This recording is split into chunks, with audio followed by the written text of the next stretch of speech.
वायुमंडल, वायुमंडल के बारे में बताएंगे। वायुमंडल में जो गैसीय आवरण पाई जाती है, कौन कौन सी गैसें पाई जाती है, जिसमें कौन कौन सी परतों में शामिल है, वो कौन सी परत में कौन सी गैस पाई जाती है, कौन सी परत कौन सी कितनी हाइट पे है, कैसे है, वो सब आज मैं आपको बताने वाला हूँ बहुत ही आसान तरीके से, एकदम मस्त तरीके से। तो आज चलते हैं मेरे साथ, पढ़िए आप, बहुत ही बढ़िया तरीके से पढ़ाऊँगा आपको, ठीक है।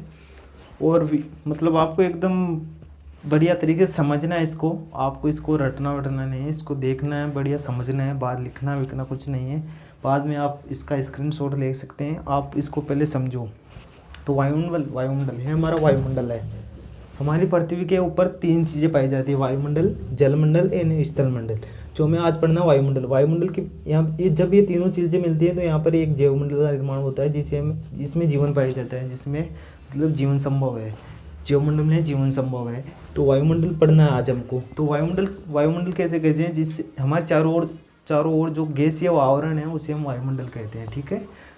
तो चलते हैं हम नाइट्रोजन की ओर। तो नाइट्रोजन पढ़ना है तो ठीक है। नाइट्रोजन की मात्रा कितनी पाई जाती है, तो नाइट्रोजन की मात्रा पाई जाती है 78.0%। सबसे ज़्यादा वायुमंडल में किस गैस की मात्रा पाई जाती है, तो वो है नाइट्रोजन, ठीक है। उसके जस्ट नीचे है ऑक्सीजन। ऑक्सीजन की कितनी मात्रा पाई जाती है, तो ऑक्सीजन की 20.93%। आर्गन की जो अक्रिय गैस है, जैसे अक्रिय गैस, ये क्वेश्चन भी पूछा जाता है कौन सी अक्रिय गैस है, तो आर्गन है वो अक्रिय गैस 0.93% पाई जाती है। और उसके जस्ट नीचे है CO2, कार्बन डाइऑक्साइड 0.03%, जो सबसे भारी गैसों के अंदर शामिल है, ठीक है। इसके आगे चलते हैं, तो चलिए। तो पृथ्वी की सतह से जस्ट ऊपर का जो मंडल है उसे हम सौरमंडल कहते हैं। इसकी लंबाई, इसकी ऊंचाई 8 किलोमीटर है। दूरों से इसकी ऊंचाई कम होती है, विषुवत रेखा पर इसकी ऊंचाई ज़्यादा होती है, ठीक है। इसकी 18 किलोमीटर ऊंचाई होती है विषुवत रेखा पर, ठीक है। इसके पृथ्वी की सतह पर जो सबसे नज़दीक का मंडल है वो सौरमंडल है, ठीक है, बता दिया मैंने। उसके इसमें सबसे ज़्यादा भारी गैस कौन सी पाई जाती है, वो होती है CO2, कार्बन डाइऑक्साइड। इसकी मात्रा सबसे ज़्यादा पाई जाती है यहाँ पे इस मंडल में, और सबसे भारी गैस को इसी को माना जाता है, ठीक है। और जब भी हम 100 इससे ऊपर की हो जाएंगे, 165 मीटर की ऊंचाई पे चले जाएंगे, तो इसकी एक यहाँ पर 1 डिग्री तापमान घट जाएगा, ठीक है। अब जैसे इसके 1 किलोमीटर ऊपर चले जाएंगे तो यहाँ पर 6.4 डिग्री सेंटीग्रेड तापमान घट जाएगा, ठीक है। अब इसमें मौसमी संबंधी घटनाएं होती है, जैसे बारिश वगैरह, आंधी तूफान, जो भी इसमें घटनाएं होती है, भूकंप वगैरह, वो इसी मंडल में होती है, ठीक है। ये इसमें गर्मी में इसकी ऊंचाई बढ़ जाती है और सर्दी में इसकी ऊंचाई घट जाती है, क्योंकि गर्मियों में हवा भाप बनकर ऊपर उड़ती है, तो इसकी ऊंचाई वो है ना बढ़ जाती है। और इसकी सर्दियों में हवा जब हवा नीचे दब जाती है, तो इसकी ऊंचाई कम हो जाती है, ठीक है। ये हो गया हमारा सौरमंडल, जिसे हम हिंदी से बोलते हैं ट्रोस्फेयर। अब इंग्लिश में क्यों लिखा है मैंने, क्योंकि इसमें से हमें इंग्लिश में भी पूछ लेते हैं, बहुत सारे एग्जाम में इंग्लिश में भी पूछा जाता है। ये सौरमंडल की जगह ये आ जाए ट्रोस्फेयर, तो इसकी जगह ये आ जाए, तो इसको हमने ये तरीके से एकदम नोट कर दिया, ठीक है। अब इसमें जो परतें पाई जाती है वो परतें ही है, ये हमारी पृथ्वी है, इसके और जो वायुमंडल है इसमें जो परतें पाई जाती है वो परतें यही है, ठीक है। मैं इसी के बारे में बता दूँ। जो इसके जस्ट ऊपर चलते हैं तो ये समता मंडल है, ठीक है, जो 50 किलोमीटर में 1850 किलोमीटर के बीच में पाया जाता है, ये समता मंडल, ठीक है। 1850 तो ये पाया जाता है सौरमंडल, जो इससे 50 से 80 किलोमीटर के बीच में पाया जाता है वो समता मंडल है। इसमें मौसमी घटनाएं बिल्कुल नहीं होती है, ठीक है। इसमें वायुयान उड़ाने के लिए सबसे आदर्श मंडल यही माना जाता है।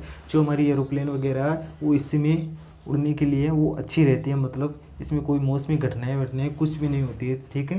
और इसमें एक ओजोन परत पाई जाती है। जो हमारी सूर्य से आने वाली पराबैंगनी किरणें हैं वो बहुत ही घातक किरणें होती है, जिससे कैंसर वगैरह उन जैसी बीमारियां होती है, तो उनसे हमारी रक्षा करती है। वो परत कहाँ तक है, 15 से 35 किलोमीटर तक वो परत है, ठीक है। जब ये इस ओजोन परत को बचाने के लिए ये जागरूकता फैलाई जाती है। 16 सितंबर को ओजोन परत दिवस मनाया जाता है। ये जागरूकता फैलाई जाती है कि ओजोन परत को बचाना है, ठीक है। जो इसलिए 16 सितंबर को ओजोन दिवस मनाया जाता है, ठीक है। हो गया आपका कंप्लीट। इससे 80 किलोमीटर ऊपर चलते हैं तो हमारा आ गया मध्यमंडल मेरोस्फेयर। इसकी ऊंचाई है 50 किलोमीटर से ये 80 किलोमीटर से 640 किलोमीटर, जो इसमें सबसे कम तापमान मतलब 100 डिग्री सेंटीग्रेड तक तापमान पाया जाता है, सबसे कम तापमान पाया जाता है इसमें। इस मंडल में उल्कापिंड संबंधी घटनाएं होती है, मतलब जो वायुमंडल से आने वाले पत्थर जब हवा में घर्षण करके जलने लगते हैं तो हमें वो टूटते हुए तारे के समान नजर आते हैं, तो वो ही उल्कापिंड घटना है। तो इसमें उल्कापिंड संबंधी घटनाएं ज़्यादा होती है, ठीक है। अब इसके आगे चलते हैं तो हमारा आ जाता है आयनमंडल, जिसको इंग्लिश में बोलते हैं आयनिस्फीयर्स, ठीक है। इसमें वायु में आयनिक गुण पाई जाती है, जो हमारी रेडियो तरंगें छोड़ी जाती है, रेडियो तरंगें जो पृथ्वी की सतह से रेडियो तरंगें छोड़ी जाती है, जो वायु में इलेक्ट्रॉनिक गुण पाए जाते हैं, आयनिक गुण पाए जाते हैं, वो टकरा कर वापस पृथ्वी की ओर लौट जाती है, ठीक है। ये हो गया, तो ये हो गया हमारा आयनमंडल। अब जस्ट आयनमंडल के ऊपर है हमारा वायुमंडल, जिसे ब्रह्मंडल भी कहा जाता है।